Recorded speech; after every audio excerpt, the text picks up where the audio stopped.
வணக்கம்ண்ணே. இப்போது தேமுதிக 20 வருஷமாக அதிமுக பிஜேபி கூட்டணியில் தான் இருந்தது மேக்ஸிமம். அதை விட்டு வெளில போனதே கிடையாது இதுவரை, இந்த தேர்தல் வரையும். 20 வருஷமாக போகாத கட்சி முதல் முறையாக திமுக கூட போயிருக்குன்னா என்ன காரணம்? ஒருவேளை இந்த தேர்தலில் அதிமுக பிஜேபி கூட்டணி ஜெயிக்காதுன்னு ஒருவேளை முன்கூட்டியே அவங்க கணிச்சிட்டாங்களா? எப்படி புரட்சி தலைவி அம்மா அவர்கள் தீய சக்தி திமுக என்று சொல்வார்களோ, அதே போல் கேப்டன் அவர்களும் எப்பொழுதுமே திமுகவை தீய சக்தி என்று தான் விமர்சித்து வந்திருக்கிறார். 2014 வேற ஒரு இயக்கத்தை எதிர்த்து இந்த இயக்கத்திற்கு என்றைக்கும் திமுகவுக்கு ஆதரவாக நிலைப்பாடை எடுத்ததே இல்லை. அப்படி அண்ணா திராவிட முன்னேற்ற கழக கூட்டணியிலிருந்து வெளியே வந்தபோது கூட மக்கள் நல கூட்டணி என்று மூன்றாவது ஒரு கூட்டணியை தான் அமைத்தார்.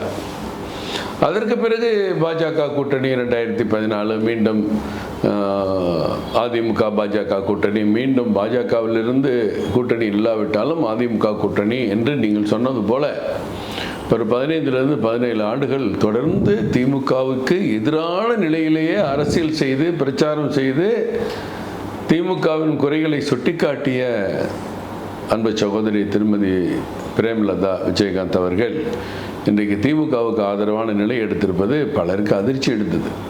பொதுமக்களுக்கே அது பிடிக்கல. தேமுதிக தொண்டர்களுக்கு கூட அது விருப்பம் இல்லை.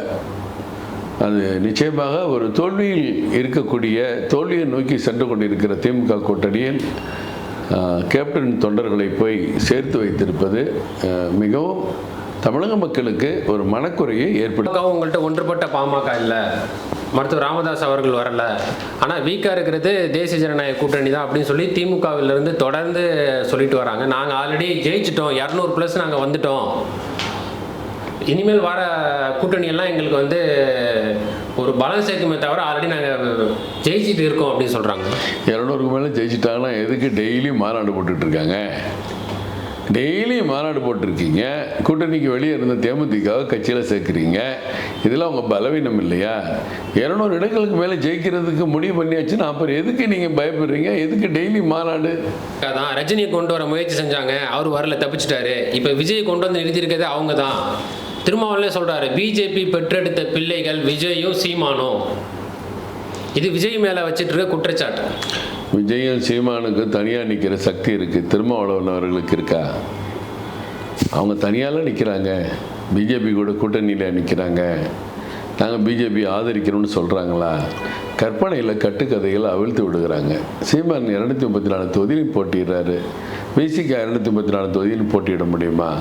அப்போ அவங்களுடைய தன்னம்பிக்கையை பிஜேபி கூட இணைத்து ஏன் அவங்க முயற்சியை நீங்கள் கெடுக்கிறீங்க? ஏதோ தேர்தல் நேரத்தில் ஏதாவது ஒன்று பேசணும், எதையாவது ஒரு பிரச்சாரம் பண்ணணும், கற்பனையில் பேசணும், கட்டுக்கதையில் அவிழ்த்து விடணும். அதை போய் நீங்கள் பெருசாக பேசிட்டுருக்கீங்க. 42% இந்த 2 கூட்டணி இருக்க கட்சிகள் வாங்கியிருக்கு. 42% ஓட்டு வாங்கி இருக்கிற கூட்டணி அமைந்திருக்கிற இந்த கட்சி திமுகவை எதிர்த்து போட்டியிடுகிற கட்சியா?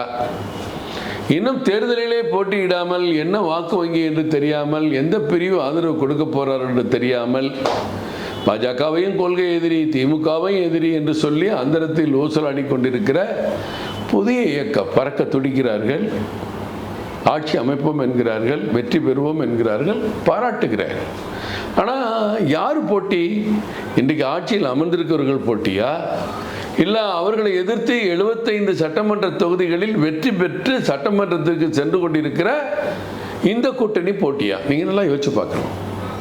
அப்போ அதை விட்டுட்டு நான் போட்டி, நீ போட்டி, கொள்கை எதிரி அப்படிலாம் விமர்சிக்கிறத பற்றி கவலை இல்லை. விஜய் அவர் முயற்சி பண்ணட்டும். ஆனால் அவர்னால இந்த தேர்தலில் மிகப்பெரிய வெற்றிக்கான வாய்ப்பு யாருக்கும் தடுக்கப்பட போகிறதில்லை. குறிப்பாக அதிமுக பாஜகவிற்கு அவர் எங்களுடைய கூட்டணி வெற்றியை எந்த இடத்துலையும் தடுக்க போகிறதில்லை. எங்களை அவர் ஸ்பாயில் பண்ண முடியாது. அதே நேரத்தில் அவர் திமுகவை ஸ்பாயில் பண்ணுவார். திமுகவை தீய சக்தி என்று சொல்கிறார், திமுகவை ஸ்பாயில் பண்ணுவார். அது எந்த பிரிவு வாக்களிக்க போகிறாங்கிறது கவலை இல்லை. திருமாவளவன் அவர்கள் சொல்கிறாரு, பிஜேபி பாமக கூட்டணிக்கு வந்ததுன்னா நான் அந்த கூட்டணியில் இருக்க மாட்டேன், அவங்கள வர வேண்டாம்னு சொல்ல மாட்டேன், நான் கூட்டணியில் இருக்க மாட்டேன், நான் வெளியே போயிடுவேன்.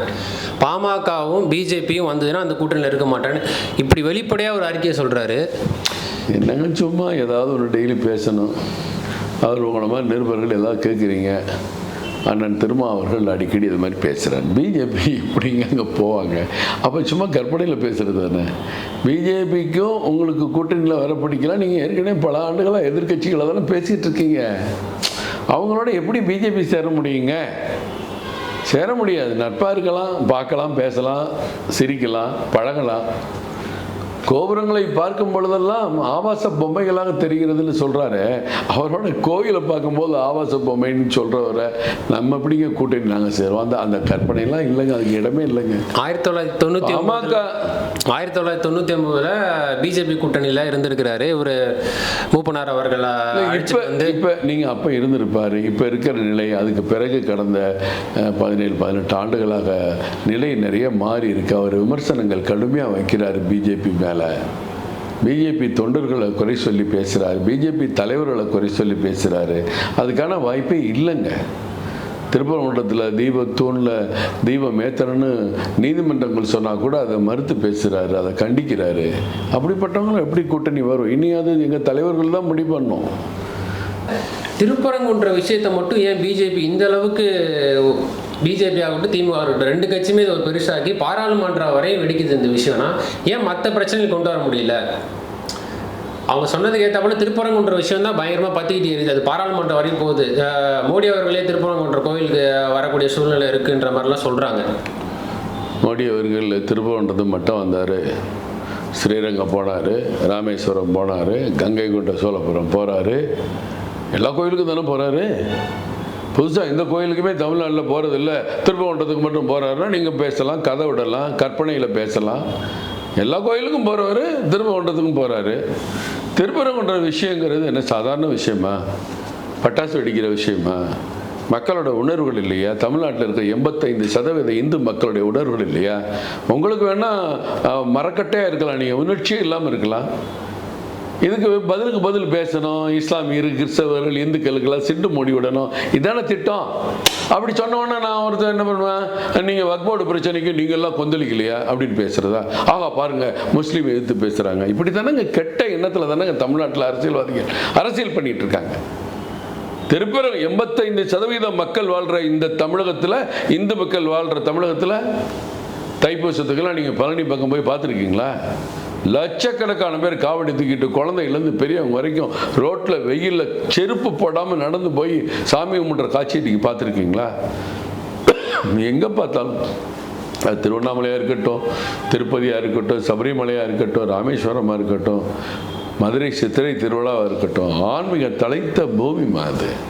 அதில் ஒரு உத்தரவு போடுறத ஒரு தனி நீதிபதி உத்தரவை கேலி கிண்டல் பண்ணி அசிங்கப்படுத்தி அதை எதிர்த்து பேசி 2 நீதிபதிக்கு போய் அவங்களும் தலையில் கொட்டு வச்சு அதையும் நிறைவேற்றப்படுத்தாமல் சுப்ரீம் கோர்ட்டு போய் அவங்களும் தலையில் கொட்டு வச்சு அரசாங்கமே அசிங்கப்படுத்து இல்லையா? ஒரு நகரத்தோட கமிஷனர், கோவிலோட நிர்வாக ஆணையர், நகரத்தோட போலீஸ் அதிகாரி எல்லாரும் கை கட்டி வாய் பற்றி ஐயா மன்னிச்சுக்கன்னு கேட்குற அளவுக்கு அரசாங்கம் நடந்துக்கிட்டு இருக்கு. இதெல்லாம் ஒரு சீர்கட்ட நிர்வாகம் இல்லையா? யோசிச்சு பாருங்க. இப்போ தொடர்ந்து பிரதமர் வேட்பாளராக மோடி அவர்கள் தான் நிறுத்தப்படுறாங்க. அதுக்கு என்ன காரணம்? இது மேட் பாக்ஸில் நீங்கள் நானும் பேசுகிற விஷயமா? பாரத பிரதமரை கட்சியோட பார்லிமெண்ட் போர்டு முடிவு பண்ணி அவங்க நிறுத்துகிறாங்க, வெற்றி பெறாரு. அவர் வந்ததுனால அந்த நாடு உலகின் உச்சத்துக்கு போயிட்டுருக்கு. உள்நாட்டு உற்பத்தியில் தலைநிமிர்ந்து நிற்கிறது இந்தியா. இந்தியாவிலேருந்து வெளிநாட்டில் வாழ்கிற மக்களை கேட்டால் தெரியும், இங்கே இருக்கிறவங்களுக்கு தெரியாது, திருமாவளவனையோ மற்றவங்களையோ கேட்டால் தெரியாது. இந்தியா உயர்ந்து இருக்கிறது, உயர்ந்து கொண்டு இருக்கிறது. அதற்கேற்ற தலைமை பண்பு, திறமை, நேர்மை, வெளிப்படைத்தன்மை அத்தனையும் இணைந்து ஒரு தலைவர் நமக்கு கிடைத்திருக்கிறார். அவர் ஏன் பிரதமர் ஆகிறாருன்னு கேள்வி கேட்டால் நான் என்ன சொல்ல முடியும்? அவர் தான் பிரதமர் ஆகணும். ஓகே, இப்போ நீங்கள் சொன்ன பதிலே ஒரு கேள்வி கேட்குறேன்.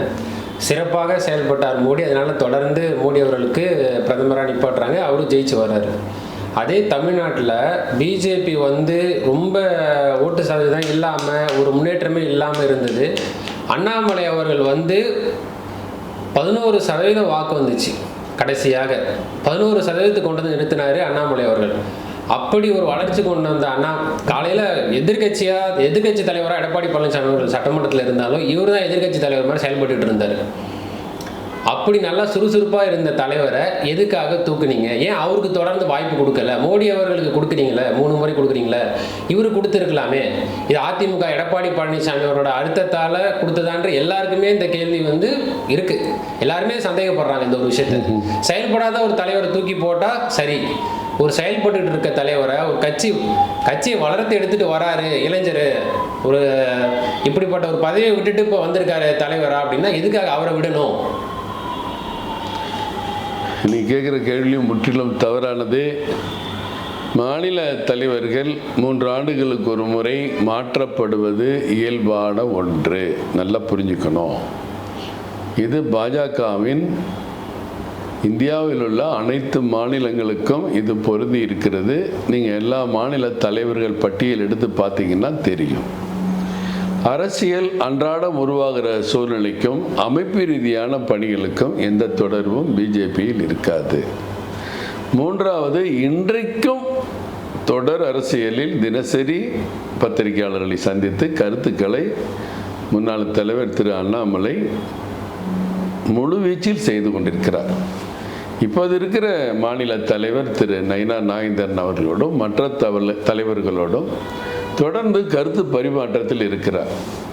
கட்சியினுடைய நிகழ்ச்சிகளில் கலந்து கொண்டிருக்கிறார். அப்படிப்பட்டவர் ஒதுங்கி இருக்கவில்லை, தீவிரமாக செயல்பட்டு கொண்டிருக்கிறார். தலைவராக பதவியில் இருக்கும்போது எப்படி செயல்பட்டாரோ அதே போன்று இப்பொழுதும் செயல்பட்டு கொண்டிருப்பதை நீங்கள் பார்த்து கொண்டிருக்கிறீர்கள். அப்படி இருந்தும் இப்படி ஒரு கேள்விகளை, செய்திகளை பரப்புவது பாஜகவினுடைய வளர்ச்சிக்கு தடை ஏற்படுத்துவதற்காகத்தான் என்பது எல்லா கட்சி நிர்வாகிகளுக்கும் தெரியும். நன்றி.